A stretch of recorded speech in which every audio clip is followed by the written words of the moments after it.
जय शिव। श्री आदिशक्ति श्री निर्मला देवी माँ की जय हो। सहयोग आज का महायोग है।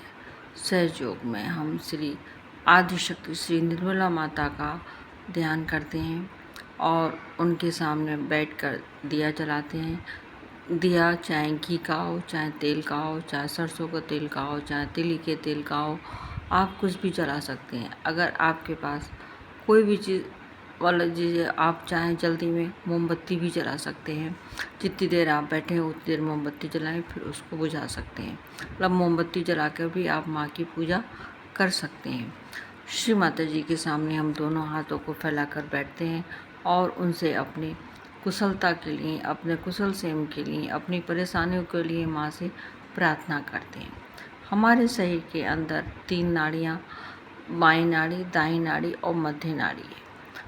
इन तीनों नाड़ियों पर हमारे 7 चक्र हैं। मूलाधार चक्र जो हमारे सही, जब हम जमीन में बैठते हैं सही नीचे लगता है, वो हमारा मूलाधार चक्र है। और पेट और जांघ का जोड़ है, ये हमारा स्वादिष्टान चक्र है। नाभि जो है वो हमारा नाभि चक्र है। हृदय हमारा हृदय चक्र। और गला जो है वो हमारा विशुद्धि चक्र है। माथा हमारा आज्ञा चक्र। और जो हमारा सिर का तालु का भाग है वो सहस्त्रार है। ये 7 चक्र हमारी तीनों नाड़ियों पर हैं। हमारे शरीर के अंदर जो भी परेशानी पैदा होती है, जो बीमारियां पैदा होती हैं, वे तीनों नाड़ियों में से किसी न किसी नाड़ी के खराब होने से होती है। और उन पे जो चक्र हैं उनके खराब होने से हमें बीमारियां पैदा होती हैं।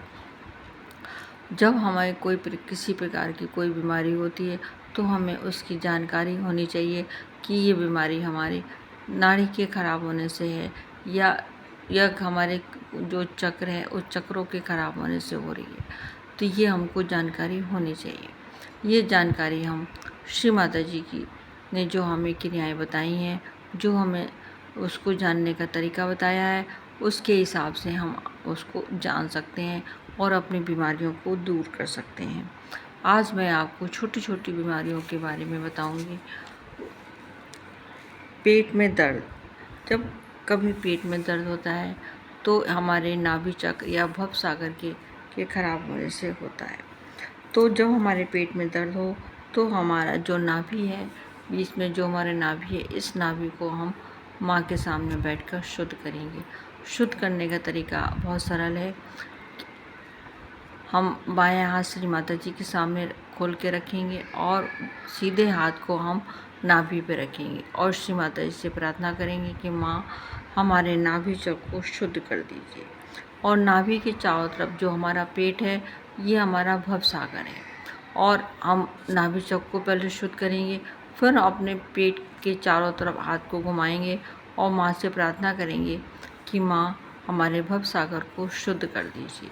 हमारी जो भी बाधा है उस बाधा को दूर कर दीजिए। ये प्रार्थना करेंगे। उसके बाद में जो है हम अजवाइन को, थोड़ा सा अजवाइन और गुनगुने पानी से हम उसकी फंकी लगाएंगे।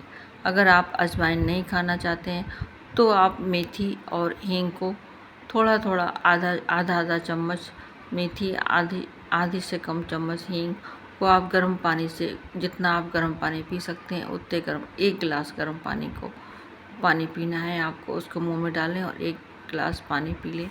उससे आपका पेट का दर्द ठीक हो जाए। दूसरी है पैरों की सूजन व जलन। गर्मियों में पैरों में जलन एवं सूजन हो जाती है। जब पैरों में आपके सूजन या जलन हो तब आपको जल क्रिया करनी चाहिए। जल क्रिया हमको वैसे भी रोज़ करनी चाहिए, क्योंकि जल क्रिया करने से हमारे शरीर के अंदर की जो भी निगेटिविटी है, जो भी बाधा है, जो परेशानी है, वो नमक का पानी से निकल जाती हैं। जल क्रिया करने का तरीका मैं आपको बता रही हूँ। जो लोग आज पहली बार देख रहे हैं उनको मैं उनके लिए बताती हूँ। जो लोग पहले से देख रहे हैं उनको तो पता ही है कि जल क्रिया कैसे करते हैं। जल क्रिया करने का तरीका ये है कि हम एक टब में या बाल्टी में पानी लेंगे, एक अलग से किसी जग में या लोटे में पानी लेंगे। श्री माता जी के सामने हम बैठेंगे और दिया जलाएंगे। श्री माता जी के सामने बैठेंगे और बायां हाथ माँ के सामने करेंगे और सीधे हाथ से उस टब या बाल्टी के ऊपर हम हाथ को घुमाएंगे 7 बार। फिर जय श्री माता जी, जय श्री माता जी, जय श्री माता जी कहते हुए 3 बार घुमाएंगे। इसी प्रकार हम जग में जो पानी लेंगे अलग से, उसमें भी हम 7 बार ऐसे घुमाएंगे और 3 बार जय श्री माता जी, जय श्री माता जी, जय श्री माता जी कहेंगे। इस प्रकार फिर हम थोड़ा सा नमक लेंगे। माँ का वाइब्रेट नमक हमने बताया था कि नमक वाइब्रेट नमक करके हम अलग रख लेते हैं, शुद्ध करके अलग रख लेते हैं।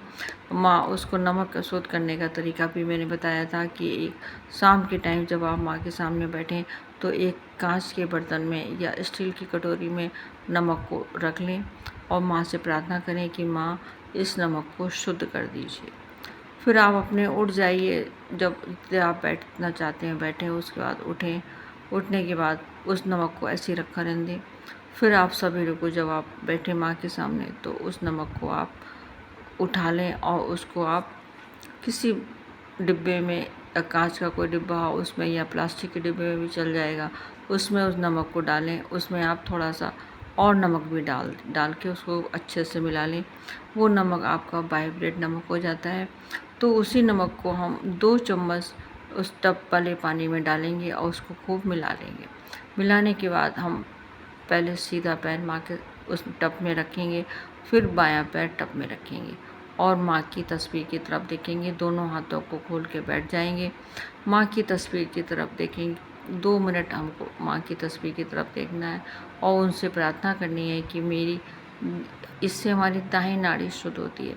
माँ से प्रार्थना करनी है, माँ हमारी दाहिनी नाड़ी की जो भी बाधाएं हैं, जो भी परेशानियां हैं, उन सबको इस समुद्र जल में समा लीजिए और हमारे दाहिनी नाड़ी की के चक्रों की जो भी बाधाएं हैं, जो भी परेशानियां हैं, उस सबको भी समुद्र जल में समा लीजिए। यही 2 मिनट हम बैठ के माँ से प्रार्थना करेंगे। फिर अगर आपको अच्छा लगता है, आपका मन करता है उसमें और देर तक बैठने का, तो आप थोड़ी देर और उसमें बैठ सकते हैं, लेकिन आपको 2 मिनट उसके अंदर बैठना ही बैठना है। फिर आप अपना सीधा पैर ऊपर उठाएंगे, थोड़ा सा टब के पानी के ऊपर उठाएंगे और जो आपने जग में पानी रखा है उसको पैर पर डालेंगे। फिर आप बायां पैर ऊपर उठाएंगे, उस टब में पानी को डालेंगे और उसको आप रखेंगे। फिर आप जो है एक अपने पास कपड़ा रखेंगे जिससे आप उस अपने पैरों को पोंछ सकते हैं, जिससे आपका पैर जो है गीला ना रहे। बस ये आपकी जल क्रिया करने का तरीका है। ये एकदम बहुत ही सरल और अच्छा है, आनंद आता है, पानी में बैठने में अच्छा लगता है और हमारी बीमारी भी निकल जाती है। फिर हम जो है अपने पैरों में सूजन के लिए जलन पड़ने पर हम हरी घास पर चलें। सवेरे के टाइम जहाँ भी कहीं आपको थोड़ी सी हरी घास मिल जाती है तो उस पर चलें, या फिर आप जो है पुदीने की पत्ती को पीसकर या मेथी को पीसकर अपने तलवों में लगाएं। उससे आपकी जो है ये जलन और सूजन दोनों चीज़ें ख़त्म हो जाती हैं। अगर आपको सहजन की पत्ती मिल जाती है तो बहुत ही अच्छा है। सहजन की पत्ती को भी आप पीसकर अपने पैरों में लगा सकती हैं, उससे आपकी सूजन और जलन दोनों चीज़ें ख़त्म हो जाएंगी। डिप्रेशन अक्सर आदमी को हो जाता है। डिप्रेशन में आदमी जो है वो उसको सोचने समझने की शक्ति ख़त्म हो जाती है। डिप्रेशन जो होता है हमारी बाईं नाड़ी के खराब होने से होता है। हमारी बाईं नाड़ी जो है, जो हमारा बायां हाथ है वो बाईं नाड़ी है। बाईं नाड़ी हमारी कब खराब होती है? जब हम बहुत ज़्यादा अपने पीछे की बातों को सोचते हैं कि उसने हमारे साथ ऐसा करा, उसने हमारे साथ वैसा करा। तो जब हम ज़्यादा सोचते हैं तो हम मतलब भूत के लिए सोचते हैं ज़्यादा, जो हमारे भूत में बीत चुका है, तभी हमारी बाईं नाड़ी खराब होती है और उसी से हमको डिप्रेशन भी होता है। तो हमको अपनी बाईं नाड़ी शुद्ध करनी है। माँ के सामने बाईं नाड़ी को शुद्ध करना है और उसके लिए एक कैंडलिंग भी कहते हैं हम लोग अपनी सहयोगी भाषा में। हमें 3 कैंडलिंग भी करनी चाहिए। 3 कैंडलिंग करने का तरीका ये है कि माँ के सामने दिया तो जलता ही है। शाम के टाइम आप ज़मीन में बैठें, 2 मोमबत्ती ले लें। 1 मोमबत्ती आप पालती मार के बैठें, अपने बाईं तरफ पैर के पास रखें और एक पीछे की तरफ रखें। बाईं तरफ थोड़ा सा दूरी पर रखें कि कोई कुछ हो ना जाए, तो जो है थोड़ा दूरी पर रखें और अपने माँ से प्रार्थना करें कि माँ मेरी बाईं नाड़ी को शुद्ध कर दीजिए। मेरे बाईं नाड़ी के सभी चक्रों को शुद्ध कर दीजिए। इस प्रकार आप थोड़ी देर बैठ के माँ से प्रार्थना कर सकते हैं, तो ये हमारी बाईं नाड़ी शुद्ध हो जाती है। और बाईं नाड़ी शुद्ध करें, माँ से प्रार्थना करें कि माँ मेरा जो ये डिप्रेशन है ये सही हो जाए।